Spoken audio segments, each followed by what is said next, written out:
This podcast is brought to you by the IIEA, sharing ideas, shaping policy. So today's event is part of the Future-Proofing Europe project, Europe Institute, supported by the Department of Foreign Affairs and Trade. And I'd like to thank the department for its continued support and recognise the President Ambassador Schlippel, and also this morning, colleagues from the Department of Foreign Affairs and Trade. Delighted, as I said, to be joined by Ferit Hoxha, the Minister for Europe and Foreign Affairs of the Republic of Albania, who's been able to take time, I'm sure, from busy schedule at Dublin to speak to us here at the Institute. You'll speak to us for maybe 20, 25 minutes. We won't have a bell, or it's a little bit of flexibility. It's up to very disciplined. It's all very good. Glad to hear.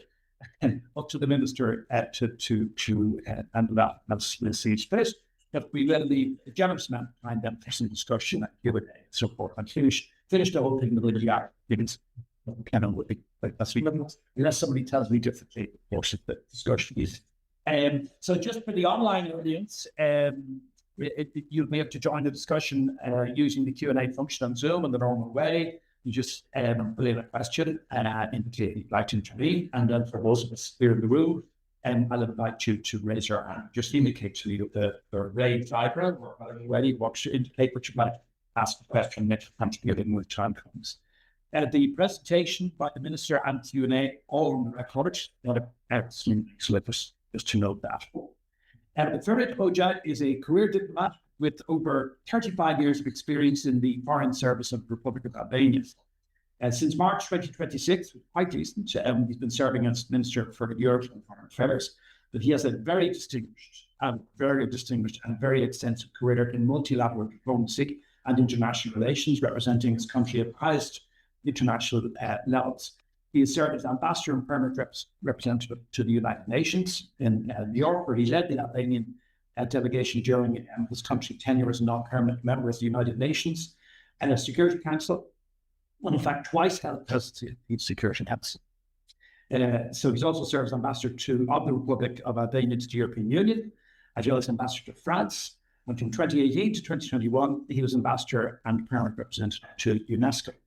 So within the central administration home, as it were, the Minister has held the position of Secretary General of the Ministry of Foreign Affairs and Director General for Political and Strategic Affairs. So you can see now how extensive in his career has been, or continues to be. Throughout his career, the Minister has contributed actively to multilateral processes and has held senior roles within international organizations, including Vice President of the United Nations Economic and Social Council, Vice President of the UNICEF Executive Board, and Chair of key processes within the United Nations Security Council and UNESCO framework. So it won't embarrass him any further continuing, because there's a long list of achievements. And as I say, once again, we're really honoured and delighted that you've had time to come to the Institute to start it. I'll give you the floor. Thank you very much, Secretary General. It's like that in my honor to be here. And when I was asking our colleagues entering our embassy, where should I go to just go and have a little bit of a chat, where we are, what we are doing, how we are doing, just to see everybody compare notes with those who really are important in our line of work, because they are policymakers and shapers. And that's extremely important that we always touch base with those who follow these issues on a daily basis. So thank you very much for making time for me. And I don't know how many Albanians have been here. Today we are quite a group. Now, Not sure, James. Yeah, not sure. Well, probably I'm the first minister to become right. Certainly in my time. So thank you very much for making time this early, and of course to everybody online. And again, it's really a pleasure for me to be in Dublin and in this place, which I know, not only because I was told, but also I certainly believe this is one of the most respected platforms for discussion of European and international affairs. The big challenge. This is my first time in Ireland, and I'm somewhat not really embarrassed by this unflattering record, given the fact that I have learned a lot about Ireland over the years, not only through friends and colleagues, meeting them in different places, and you mentioned a number of them, but also observing very attentively how this country has gone through in the modern times. Not only the history, everybody's maybe not be familiar with the particular drive of Ireland, but I'd be very much interested to know, of course, and to learn about the part of Ireland too today. So I just want to say a few things because they're important. So I don't think there's anybody in the world that has not read or heard about Ulysses. Which transformed an ordinary day in Dublin into one of the greatest works of world literature. And then, of course, your greatest poems. It's captured both the soul of a nation and the aspiration of the people. But what strikes me, and continues to strike me most, is the contemporary Ireland that is defined not only by its remarkable cultural achievement, but it's defined by the capacity of region. So this is what we in Albania look very attentively to.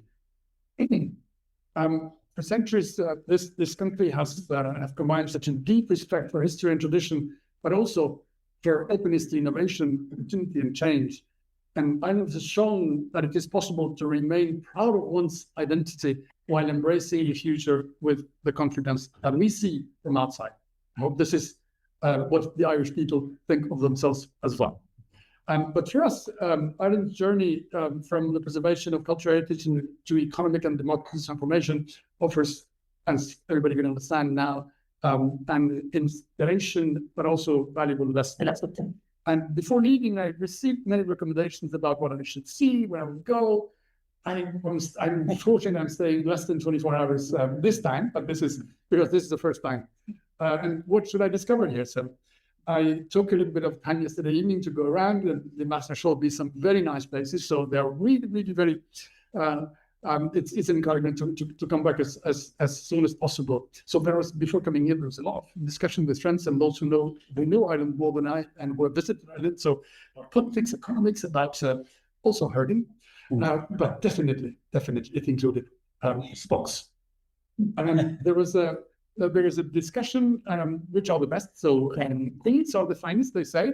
The best that Ireland has ever produced. Others defend Ker's Pink with equal conviction. But what I got from that is a lesson that every nation has those small things that outsiders might overlook, but which carry history, memory, and belonging. And perhaps this is what also the European history tells to us. Now, let me go back to the topic. There is no soft way I can put it for us. Albania's membership in the European Union remains the central strategic objective of our foreign policy, and it is a national priority. It is the priority number one in my job. This is what I do morning, all the day, evening. This is what wakes me up at 3 a.m. Where are we on this issue? What are we doing? How are we doing? Are we meeting our plans? Are we really implementing what we have promised? And everything relates. Because to the outsider, we are still from the European Union, and because of our own bitter history, EU has become really an obsession. It's an obsession in our minds, in our daily lives, in our politics, in our discussions, in everywhere, except when there's an important football match that people don't think about the European Union. Although if there is a country in the European Union play, that we jump into also the EU thing into that. Because this has been our national inspiration. And if I just go back a little bit, from day one, when those who really stood up to the security apparatus at the last days of the dictatorship, they had just one cause, one demand, was make Albania like the rest of Europe. At that time, we didn't know what Europe was, how Europe was, but we knew that it could be, nowhere could be worse than Albania at that time. So from day one until now, this has been our track, getting Albania closer and closer, and possibly, I hope, very soon into the European Union. So the depth of this national consensus is perhaps best illustrated by one simple fact. There has never been, in those 35 years, and there is no one today, not an elected official, not a political party, not someone who drives and runs for office that can be against this goal. So there is a national consensus. Everybody agrees that what we want, what is the priority is to get into the European Union. You campaign on something else, you lose. That's the rule in Albania. Now, it's common knowledge, but for us, we keep repeating it. the European Union is one of the most ambitious and successful political projects in human history. It's second to none. The project transformed the continent that was divided by war into a community of united by cooperation, dialogue, and peace. And at the core, it is a project of peace. Jean Monnet said that we are not forming coalition of states, we are uniting people. And that has really been the European Union story. That idea remains relevant, as relevant today that it was after the Second World War. And beyond institutions, beyond regulations, beyond acquis, beyond laws, beyond resolutions of the European Parliament, EU has proved to be of one thing, that the whole thing, the European project, is about people, creating opportunities, expanding freedom, strengthening the conditions that allow individuals and societies to flourish. Who could not really confirm this in the light of the European Union? But at least this is how we see it from outside. And although the path for Albania has been slow, it has been also frustrating, waiting, ups and downs, sometimes getting close, sometimes really going either stopping or going backwards, not because we were not up to the task, sometimes we weren't, but still, mostly because of the dynamics of the European Union member states. That I must admit that whatever the time that we were spending in queuing for the European Union process to really get its speed, the process has been transformative, and we will recognize a lot that has happened in Albania has also happened because of this fight, because of this ambition, because of this goal. Because for everyone, even when decisions were not easy to be taken, when they were put in the frame of European Union accession, they became easier. So we have to recognize that, because it has encouraged and facilitated and strengthened our institutions, promoted transparency and accountability in my country, but also has reinforced the rule of law. So it has challenged us to become, in those 30 or so years, a stronger democracy and a more resilient society. So in this sense, accession, getting closer to the European Union and with the ambition to really join the family, is primarily a process of national modernization. And this is the indirect investment of the European Union into the Albanian drive towards modernity. Now, for younger generation, you guys, EU accession is also a promise of opportunity, carrying an even deeper significance, because it's a promise that apparently determine Poland's future more than geography. It is the promise that ideas, creativity, and ambition can move freely through borders. It is a promise that a young person in Tirana, the capital of Albania, will enjoy the same horizon of possibilities as a young person in Dublin, Paris, or Berlin. Because the European project is Europe's identity has been shaped by centuries of multilateral exchange. And it's not by chance that it's the continent of Erasmus, of economic mobility and learning across borders. And it's the continent of universities, including many universities, distinguished and really world-known universities in this country, at the places where critical thinking and innovation thrive. And it's, of course, what we want to do in Albania as well, is to create a space where knowledge, research, and education, and I'm proud to have in front of me one of the very well known in this country, but also probably more known in Albania, I don't know, but very well known in Albania. So we're proud of their achievements. And of course, that can happen where there's a possibility, where there's a space for knowledge, research, education, and not as a privilege, but as a foundation of progress and prosperity. Again, I will be quoting your greatest poet. Kurt said that education is not the fulfilling of a paid, but about the lighting of a fire. And the European Union, at its best, embodies the same philosophy. It seeks to empower citizens through knowledge, foster innovation through cooperation, and prepare future generations to address challenges that no nation can confront alone. And this is even more so in today's world, in the way the world is spinning and geopolitics are developing, where we see probably for the first time in a long time, the sense of unpredictability prevail rather than predictability, which of course is a must in my profession. A well-known philosopher, Karl Popper, once described democracy as a system that allows societies to correct their mistakes peacefully. And for Europe, that has a meaning. For a continent that used to really, that has been defined by wars, by conflict, by conquest, the fact that leaders came with the idea that let's get together and see if we can build our relations in a different way, where there are no losers, but only winners, where there's no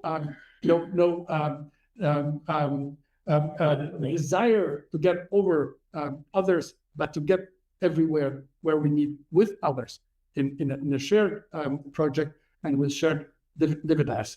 So for us, the European Union represents the same spirit on a continental scale, because it's a constant effort to improve, to direct compromise, and democratic accountability. Of course, Europe is not perfect. Everybody knows that. No human institution is or can be perfect. But the enduring strength lies in the capacity of self-correction and renewal. And that's what we learn from the European Union. That's how we also are doing and trying to perfect our ways of doing, our laws, our institutions, the function of our institutions, and everything that we do that gets us closer to the standards and the reality of Europe. So for us, European accession is not just a tactical objective or just a political goal of one party at a certain time. It is the strategic choice, as I explained, made by everyone, every Albanian, because it's a choice rooted in history, guided by the values that the European Union has been built upon, and it preserves, and driven by the aspiration of our citizens. So it reflects this belief that prosperity, security, and democratic development are inseparable from the future of Europe, for today and the future of Europe itself. And the place where, and I hope, to be Albanian and to be European are not competing identities, but just complementary one, as it has been for everyone who have founded or joined the European Union in the last 70 years. Now, where are we? How are you doing? And am I waking at 3 a.m. every day? Less and less. And that's the good news. Because, as I said, the journey has been long, has been slow, has been frustrating, has been demotivating at times, but it never discouraged the Albanian people, the Albanian youth, and the belief that whatever it takes, however long, that's our objective. This is what we want. This is what we are working for. This is what we want to achieve. And that's true today. Still, we have over 90% of Albanians who still want to join Europe. Now, when we ask the question, do you believe it's going to happen? Then, of course, the response is less reassuring, but it has changed. And I come to that. So the last 2 years have been absolutely remarkable. The progress that we have made in the last 2 years has been absolutely unprecedented. And that's what makes me enthusiastic now. Because between 2024 and 25, we, together, of course, with the European Commission, with European institutions, and with the member states, and with Ireland as well, with their support and reserved support for enlargement and reserved support for Albania, we were able to open all the 33 negotiating chapters. So, and it made Albania being actually the fastest moving candidate country in the history of enlargement, but certainly within the Western Balkans, but I'm sure across the board. And this achievement reflects 3 things. One, of the importance of enlargement and the centrality of the issue to today's European politics. Second, the level of preparation that we had, because I mean, we've been doing for a long time, but we were still always working, continuing, trying to better our teams, engaging the public administration. And third, of course, the understanding by the member states that there is no time to lose. That we should. I was in Brussels for the last 2 years, and I being in the process.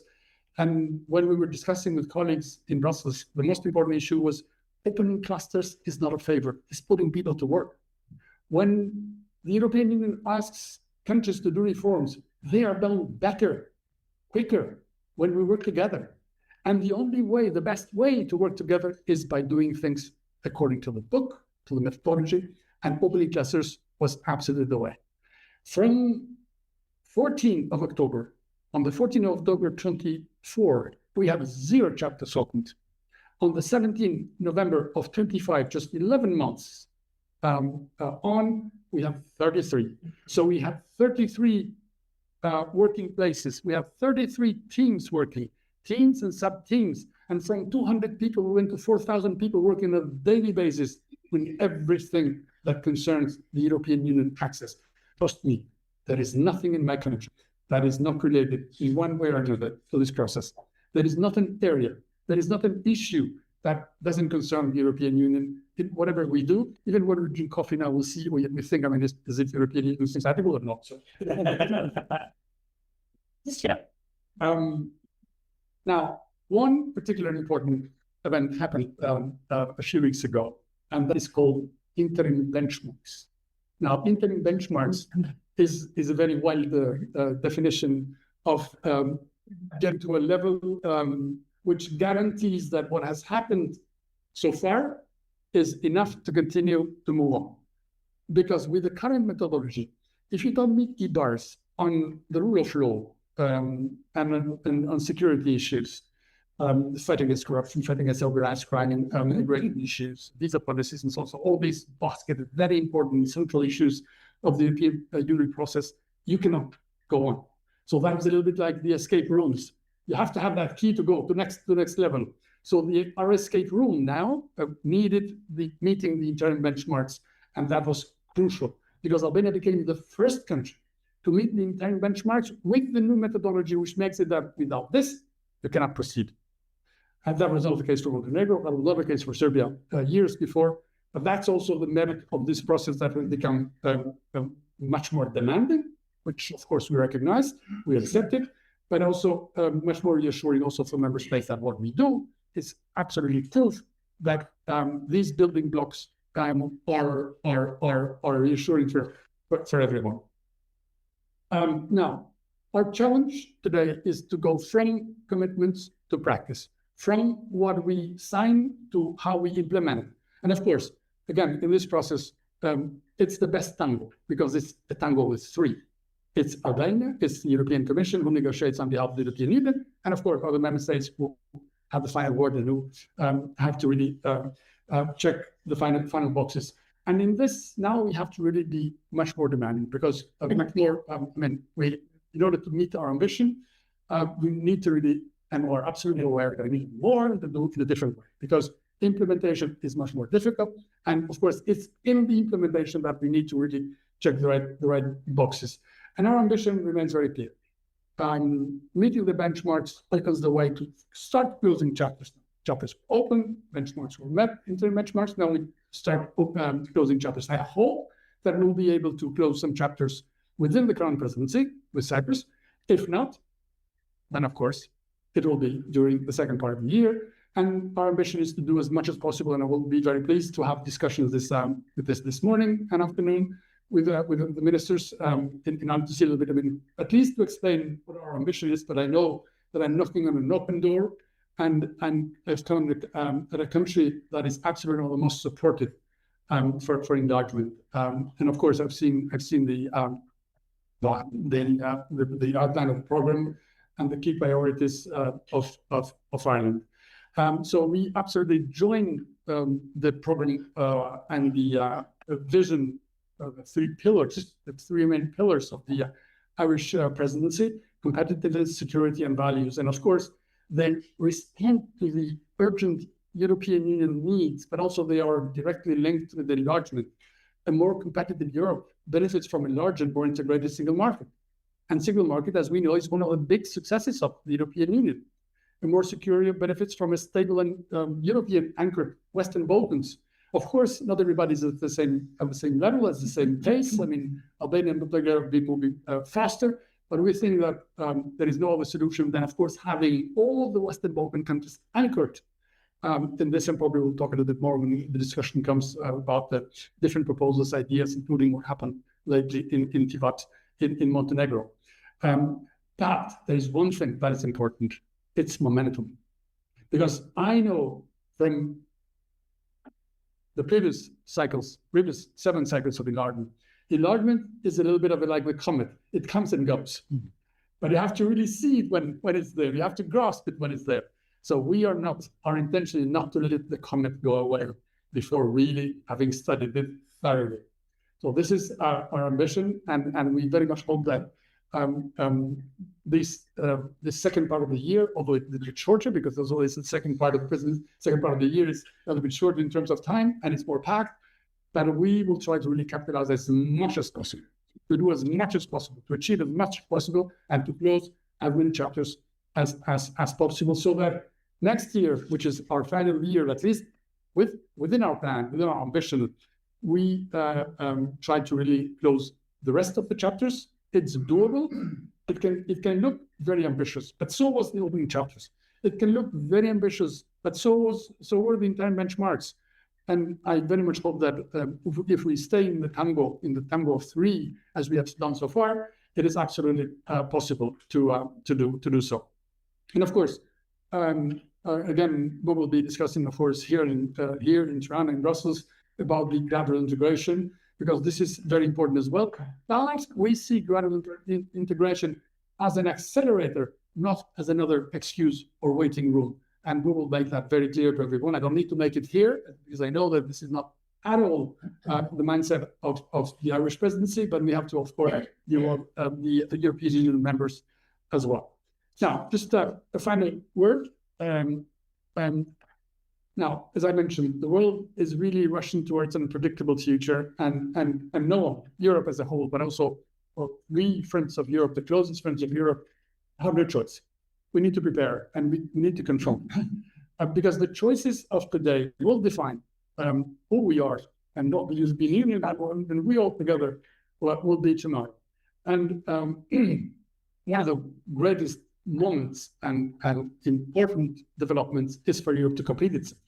How many times have I heard that Europe is incomplete with our Western Balkans? Europe needs to really get its project done. The promise of Thessaloniki 23 years ago was to really get the European Union, to get the Western Balkans into the European Union, and none of them is in the European Union so far. So one generation later, we're still at the waiting door. So it's absolutely time, and that's why it is crucial that we really seize the momentum and we capitalize as much as possible. Now, let me end where I started, with the amazing story of Ireland.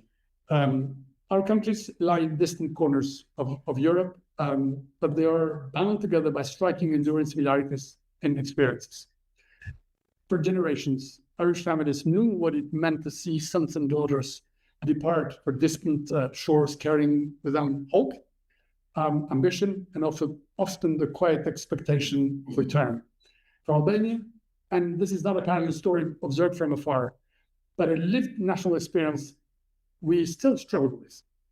We know what it means when opportunity seems to rest just over the horizon and you want to grasp it, you want to go and chase it. That's normal. It's part of the freedom. It's part of human behavior. But we understand also the pride of seeing our young people succeed abroad. And the lingering absence that follows when communities are stretched across borders and generations and grow apart. And in the case of Ireland, the European Union transformed geography from limitations to an opportunity.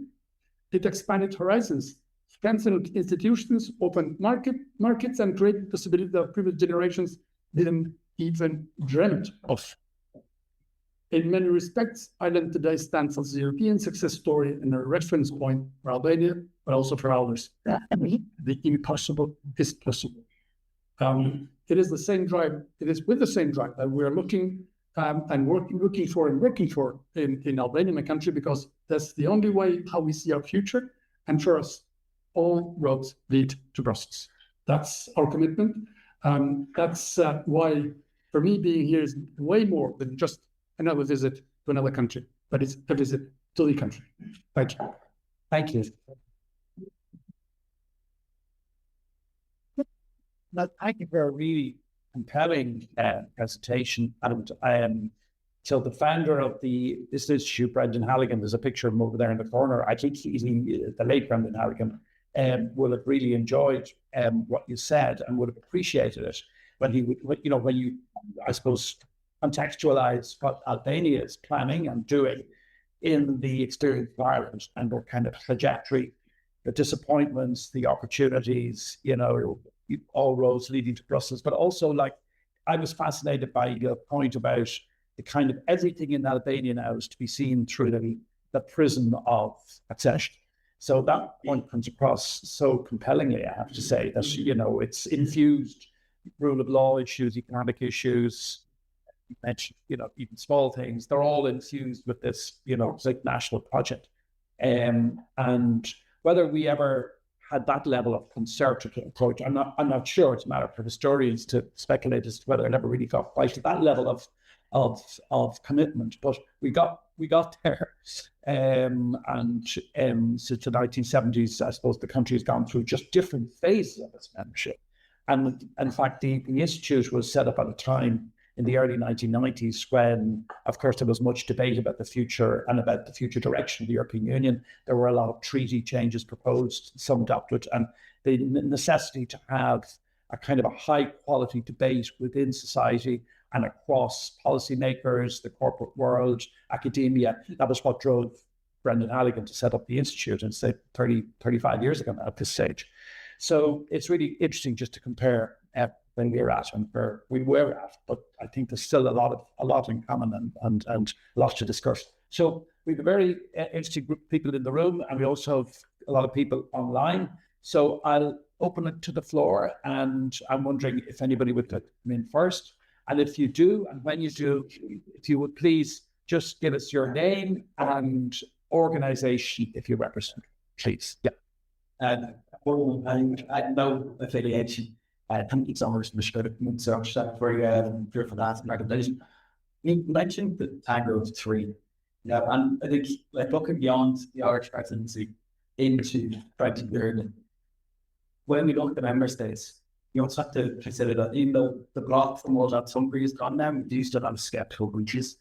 Do you have a strategy around engagement with countries like France, where there's a referendum, a referendum for and I think it's US a way of maybe pushing it to the very public or skeptical regard to sure representative? Well, thank you very much. Now, we look at the process with steps.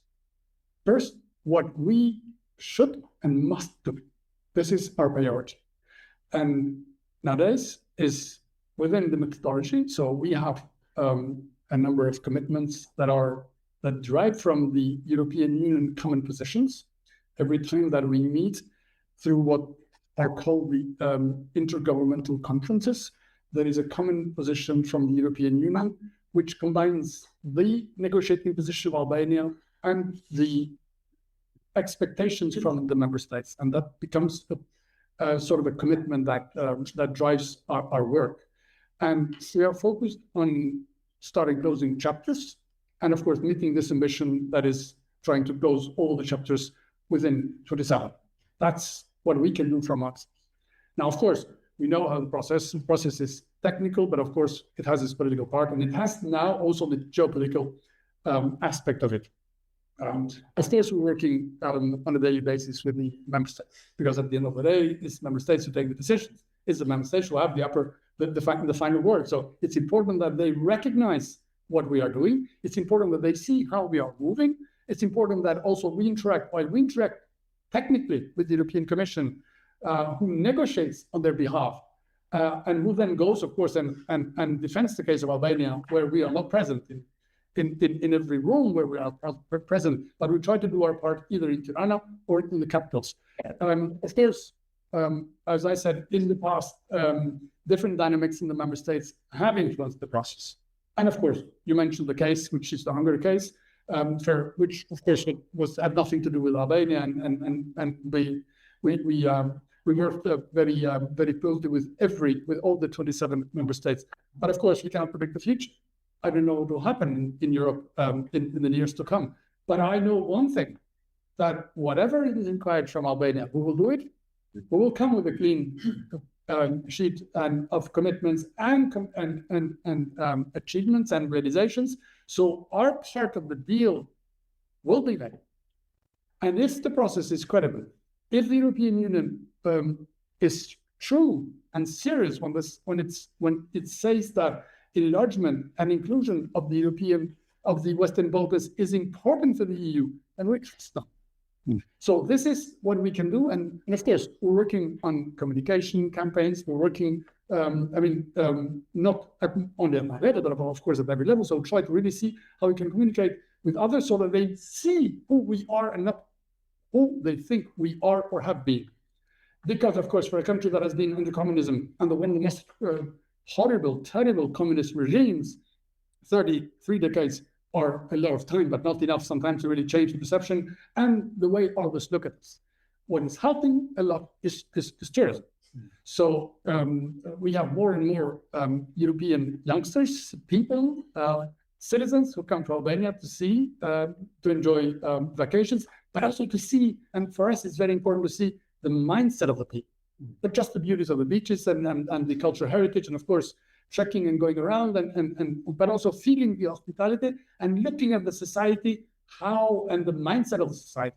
And this is one of the best advertisements that we can have in trying to have others see us and know us for who we are today, and of course, understand why this European Union, which I call the obsession, is a national objective for everyone, is important, because this is our plan, A, B, C. There's no other plan. We have put every single egg in one basket, and that basket the European Union, because we trust the European Union, and we want them to trust us. Thank you. Mr. Minister, welcome to Dublin. My name is Kazim Soka. I'm an associate professor of peace and conflict studies at PCU. Two questions.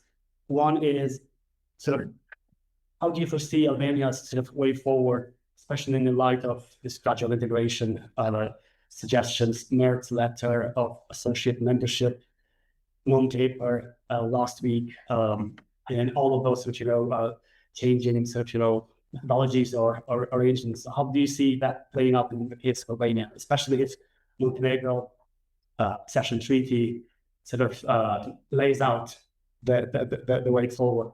And the second, I suppose, more immediate question is what are the expectations from the Irish presidency? The second half of the year. Can I just get in before the minister answers? I can give an indication of who would like to come in. Yeah, I have your hands. Yeah, yes. Okay, I have 2 or 3. Yeah, and over here. Yeah, so okay. Yeah, cabinet integration. I mentioned a little bit where we stand with this idea. Of course, what we see then and how it can be helpful. Now, the European Union defines the rules. We follow the rules. We don't make the rules. They make the rules, and we comply with the rules. And of course, we act in accordance with the rules that the European Union defines. But for now, we have the methodology that was adopted in 2000, proposed in 2000 by France, which changed the concept from what used to be before. And the major changes were, first, the chapters were included in clusters, which was very positive, which helped us, of course, move more quickly in the process of opening them. The second was the crucial importance of rule of law. So chapters 23 and 24, rule of law and security issues. And of course, the change was that, as I explained a little bit, so without meeting internal benchmarks on these 2 chapters, you cannot move on to those chapters. Before, it is the hack. So this is a rule that is prevailing, and we are working on this. So normally, if everything goes well, these ideas of gradual integration probably, I don't know how they will be defined, how will be adopted, because there's a lot of discussion. The non-paper was presented in Tivat, and there was a general discussion, but there is not yet a decision. In whatever way, our position is the following one. We follow the rules that are established by the European Union. And in accordance with these rules, we have an ambition. This ambition is to really close the technical part of the negotiations by 27. And then, of course, go on and sign the treaty, the accession treaty by 28, and be able to join the European Union by 2030. This is our plan, and we are doing absolutely everything every day in accordance with this plan. So far, it has worked. Now, if something comes in the meantime that goes in the sense of many proposals that we have made, for instance, why not associate countries, candidate countries, once they open the chapters, associate them in the meetings related to those chapters. I have made one proposal a few weeks ago when I was in Brussels in an informal meeting with the European Union colleagues. Albania aligns with the European Union common foreign and security policy 100% since ages. Every decision of the European Union becomes our decision. Every sanction of the European Union becomes our sanction. So we follow the same pattern. Every mission of the European Union is our mission.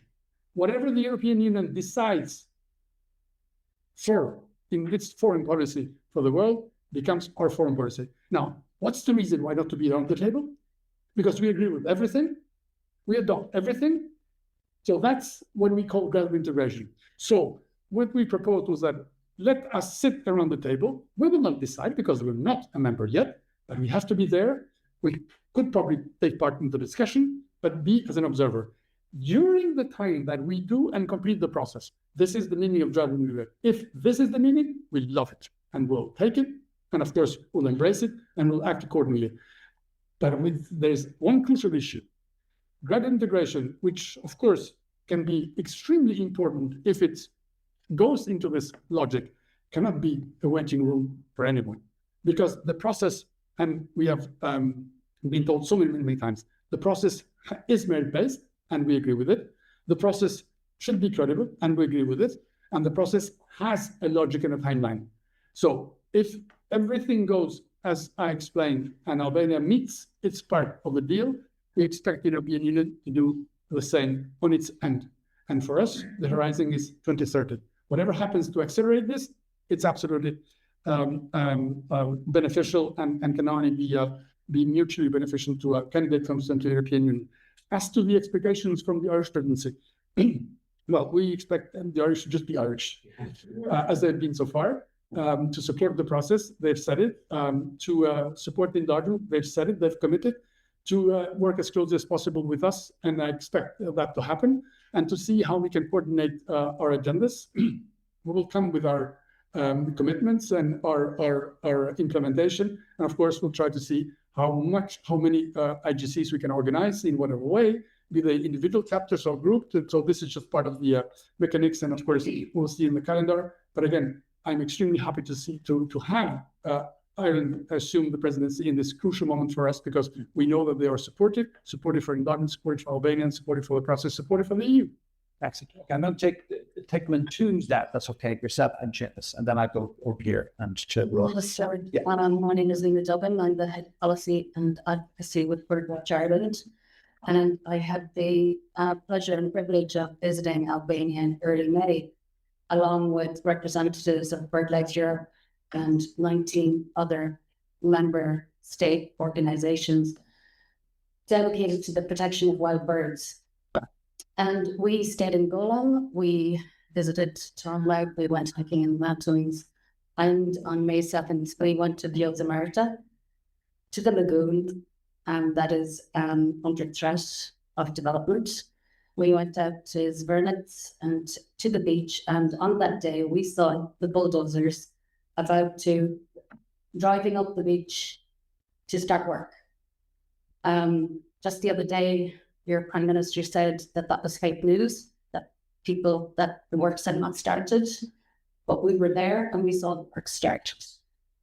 My hope is Albania very soon will join the EU family, because I felt very comfortable there. I felt very safe there. I had a lot of really good conversations with people. And I don't want this to sound patriotism, but the level of being able to communicate, and I was always trying to say Fallon Dare is right. The words are quite challenging. I always make the effort, but people were very helpful in speaking English with me. So very high levels of engagement with people, and it was a wonderful experience. But EU accession also means adhering to EU law.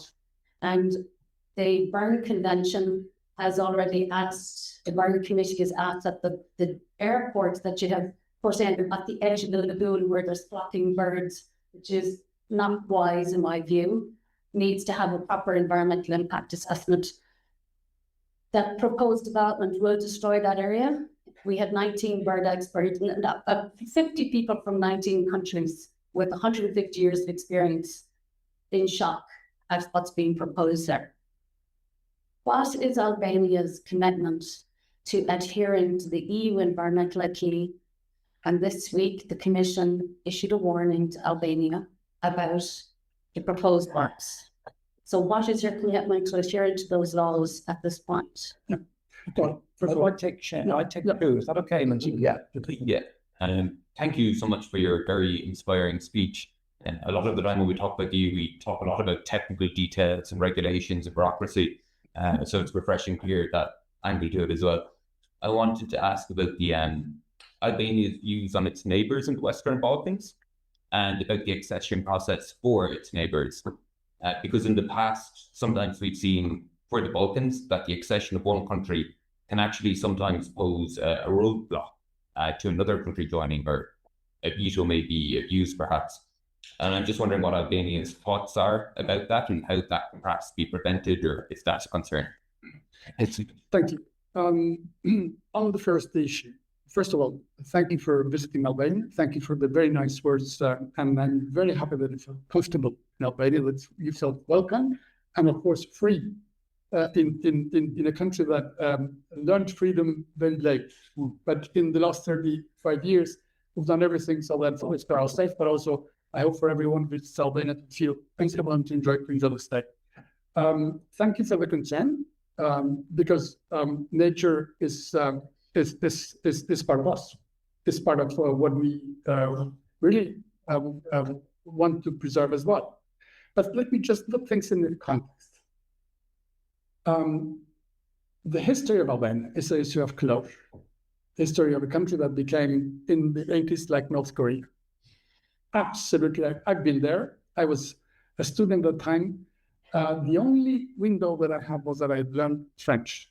And at 3 a.m, again, but for a different reason at that time, I was listening to French songs, because at that time, the possibility, the technical ability of the regime to really make noise so that we could capture was down, because they were selling electricity. So we knew that at 3 a.m, the how do you call the jammers? The jammers were not working. Now, jump in a little bit, fast forward of that hunger for dialogue, of the hunger of the country that was absolutely behind everyone in Eastern Europe, behind everyone in Western Europe.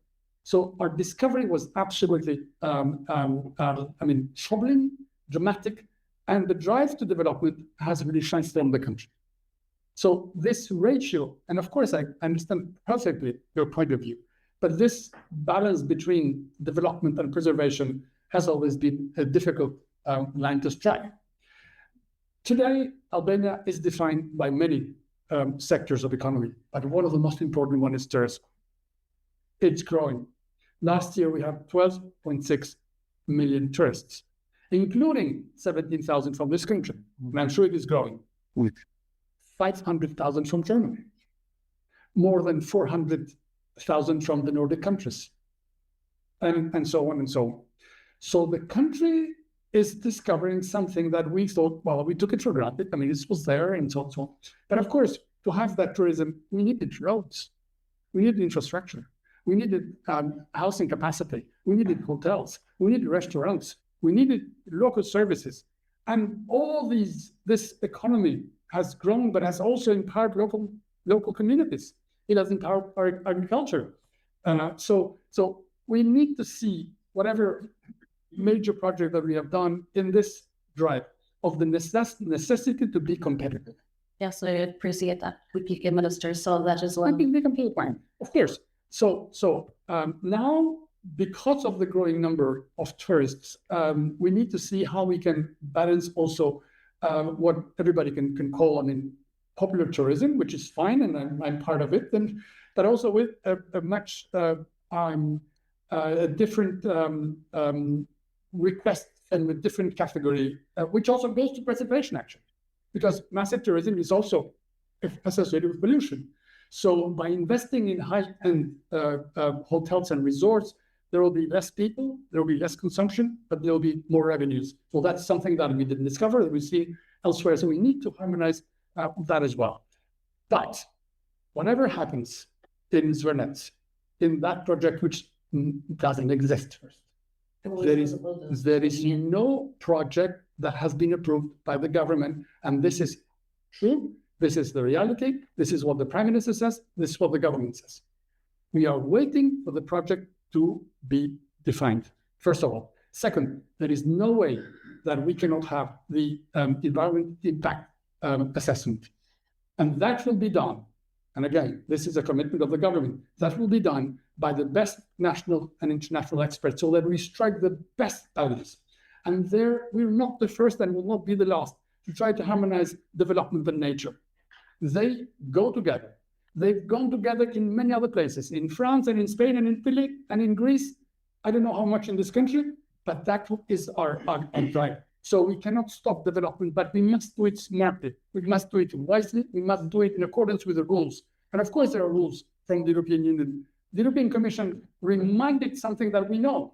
It was not a warning. It was just a repetition of what we know. Of course, we know that we are negotiating with the European Union. There are chapters on environment. There are parts of the acquis on the environment. There is national legislation. Our national legislation will be compatible because otherwise we will not join the European Union. But we have to strike the right balance. We cannot let our country, for 35 years, one of my important jobs has been how to attract investment in Albania, because we needed investment, because we needed development. That has been our mantra. And when investments come, we say, no, thank you very much, because we have an issue, we have to solve it. We cannot say no to 4 billion investment in high-end tourism when this is the most important part of the economy of the country. So again, it's not just dismissing what you say, which is important, because it's ours. And the thousands of people protesting for 8 days in a row. Okay, I mean, this is fantastic that people protest. But if they really channel the protest, then this is part of the freedom. This is thousands of people have been protesting and already have been listening to them. They are free to protest. We didn't invent protests. There are protests everywhere, I'm sure. But it's part of the freedom, part of the society that we have built. But again, let's wait and see before coming to conclusions. Everybody's free, of course, to say whatever they think is important. But again, there is no project. We're waiting for a project, and to have a project that really harmonizes at best development and preservation. So this is our position. Now, on the neighboring countries and the region, the Western Balkans, there are two things to say. First, the Western Balkans have really moved from the past that we know, the association of tension, the breakup of Yugoslavia that was dramatic and bloody, then the war in Kosovo that triggered, for the first time in history, NATO intervention. And of course, the region has moved on. The most appealing element of getting the Western Balkans to the future has been, of course, the European Union. So the prospect of joining the European Union. Now, the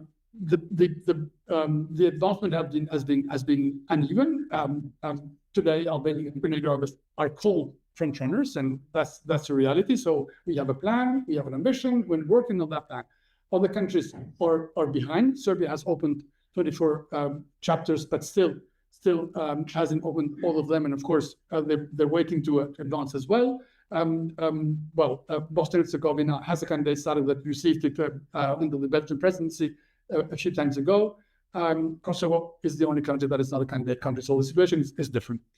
But we don't see any other solution, any other way than just moving the whole region. Of course, those who do better advance faster, but it has to be a door, a way, a path for everyone. Albania has been investing on regional cooperation heavily, not only by having bilateral relations with everyone. Now, if you put things in the context of the relations of Albania with Kosovo, which is inhabited in majority by Albanians as well, so it's the same people, the same language, the same culture, the same heritage, but still it's a different country. It's a country, part of the mosaic of the Western Balkans. But still, we have developed the best possible relations with Serbia as well. We disagree profoundly on Kosovo. We disagree on everything in Kosovo because they have different attitudes. They think that Kosovo is still part of Serbia, but that's their position. We disagree. That's not true. There's no reality to that, but that's their position. But that doesn't prevent us to try to see how we can cooperate on other issues, on regional cooperation, on facilitating trade, on facilitating people-to-people contacts. It would have been unthinkable 5 years ago to have 135 thousand Serbs going to the Albanian beaches and enjoying everything and coming back and bringing more people. This is our investment in the European. This is the regional spirit that we are working on, and this is what we think should be really the prevailing way of doing business among ourselves, but also showing that the region as a whole has acquired the maturity, has understood the rules of the game, and is looking with confidence to its future. Of course, there are two pending issues, which are still part of the vulnerabilities. It's the normalization process between Serbia and Kosovo, so the dialogue that is facilitated by the European Union, and we have ideas on that as well. And it's of course the situation, always the complex situation in Bosnia and Herzegovina, and we know that, again, we'll see what happens with the High Representative, which is still pending. But again, we would very much like to see that the European Union never loses interest in the Western Balkans. And the non-paper that the German and the French proposal put forward in Montenegro last week is probably the best way to really have harmonize two things. Those who advance get their reward. Those who are behind, those who are a little bit behind, are not left behind, but they are really engaged in different ways and innovative ways. Okay, I'm hoping we can get two more in, and perhaps go to 5 past, if that's all right. Yourself, and then Mr. Ambassador, my name is Bob Clancy. I'm a reporter, but I'm not here today as a reporter. I'm also a member here. I moved here from New York, and I lived in New York. I reported all the United Nations. And when I first started reporting, Albania was in the Security Council. So this is a full circle moment for me. I never got to ask you a question that stayed out, but here I am. I did not miss you. I grew up with Pets Blue. Okay, that's good. Okay. Yeah, for sure. I'm also in Albania, and there's this mountain building that I call a spaceship. It's not called spaceship, but it goes up like. Did I mean that? It's a TV station and a No, it's a terminal. It's an innovation center now. Oh, it is. Yeah, absolutely. Raising, spaceship government.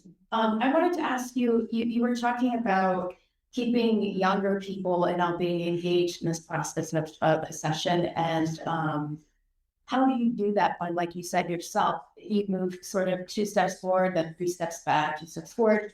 Majority of people, like you said, it was 90% want to join, or when you ask them, do you think we are to get in? They go down. So how do you keep that engagement with regular Albanians? First, we got to take the Roland Tan, I'm a filmmaker, and I'm used to it with the news of the environment as well. First of all, I want to thank you for your presentation this morning, which I too found quite inspiring. And it's very reminiscent of the huge enthusiasm which has helped to make Ireland such a huge success within the European Union.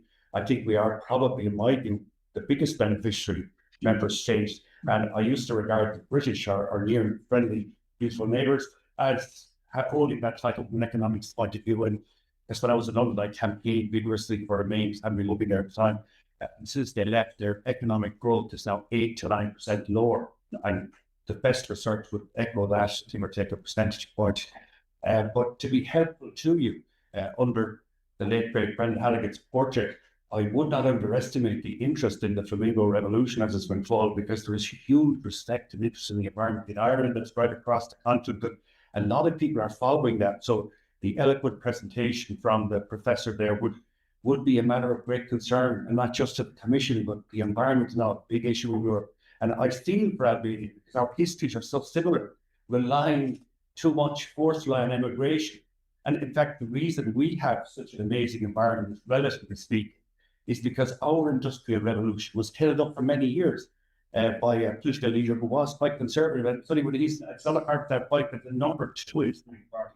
Sean Lemass then launched it, but Sean had no appreciation of the environment. So we should all be grateful he started very late, because if he had started earlier, at the time people didn't value it. We probably have smelter plants on the lakes of Killarney, so we were just lucky. So I would suggest to you that model of economic development is extremely dangerous, and people will eventually regret it if as many European countries do, where they have followed a similar model. But thank you for your presentation this morning, and I found it very valuable. And of course, we are, as you know, and I'm delighted, expected by the government, very supportive of Albania's proposed membership. Thank you. Well, let me just say, I'll start with the last comment. First of all, nothing is taken lightly. Trust me, nothing is taken lightly. We can call it Flamengo revolution, we can call it protest, and we can call it whichever way. This is just normal in a democracy society. So, and those voices are heard.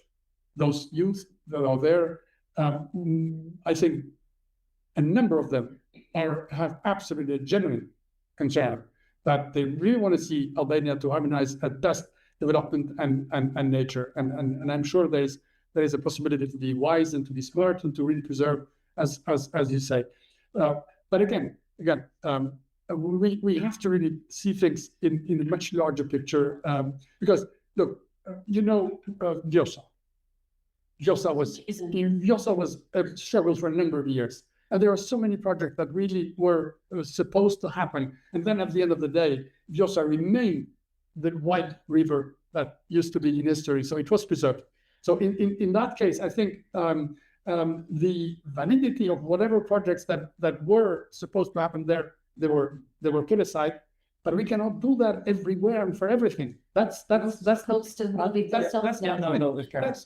point. So we're not really not listening. The government is listening. The government is working. The government is trying to get the best possible experts. First of all, to have a project that is the most harmonized with nature, with as limited as possible to nature. Of course, we know that when we build roads and we build schools and hospitals, I mean, these are buildings. So, but again, and trying to have the best possible environmental assessment by the best people on the matter, on the job. So we will never neglect that, because that's part of our commitments. That is part of what we do with the European Union. That's, first of all, we do it for ourselves. We don't have to do it for the European Union. We don't have to do it for others. We're doing it for ourselves because that's our land, and we'll stay there. I will continue to live there, and our kids will live there. So please try to see this as something that will be a learning exercise for everyone. Now, on the youth. Since day one, I started something in Albania. And I called touring the country, going to high schools, and going to universities with one topic: EU and you. Europe starts at home. That is my mantra. I'm going to talk to youth. So what does it mean to get tomorrow into the European Union? How do you see it? What does it mean to be today a student and tomorrow having the opportunity to be a European Union citizen? And of course, I'm looking at it in a completely different way. Not just as a student who thinks that all probably I could go to Trinity College because it's really fantastic. I've heard that it's really, it builds you a career and so on and so on. Yes, of course, you can go to Trinity College, but in an Erasmus exchange. But you stay and study in Albania because your diploma in Albania will be recognized in the European Union. You don't have to go to pay in a very expensive city, which is these days, and probably spend your economies and probably spend 15 years to pay back your loan.